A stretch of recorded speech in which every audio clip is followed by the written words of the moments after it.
शक्तीपीठ महामार्ग रद्द करण्याच्या मागणीसाठी सोलापुरात शेतकरी आक्रमक झालेत। यावेळी मोहोळ पंढरपूर श्री संत ज्ञानेश्वर महाराज पालखी महामार्ग शेतकऱ्यांनी रोखला। वारीच्या काळात अत्यंत महत्त्वपूर्ण असलेला श्री संत ज्ञानेश्वर महाराज पालखी महामार्ग शेतकऱ्यांनी रोखल्याने वाहनांची मोठी गर्दी झाली आहे। त्यामुळे शेतकऱ्यांची मागणी नसताना शक्तीपीठ महामार्ग करण्याचा हट्ट का होतोय?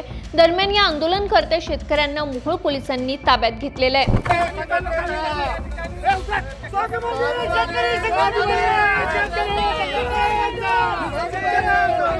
शक्तीपीठ महामार्गाला विरोध करण्यासाठी कोल्हापुरात पुणे बेंगलोर महामार्गावर आंदोलन झालं। आंदोलनाच्या पार्श्वभूमीवर पुणे बेंगलोर महामार्गावरील वाहतूक अन्य मार्गाने वळवली आहे। आंदोलनादरम्यान कुठलाही अनुचित प्रकार घडू नये यासाठी मोठा पोलीस फाटा तैनात करण्यात आलाय।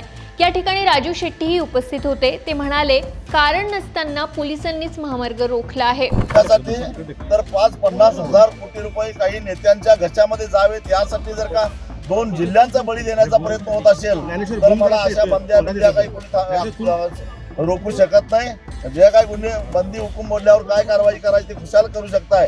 न्याय व्यवस्थेसमोर जाऊन ताट मारणं आम्ही सांगू का? सविनय कायदेभंग आम्ही कशासाठी केला, त्यामुळे हे आंदोलन होणारच।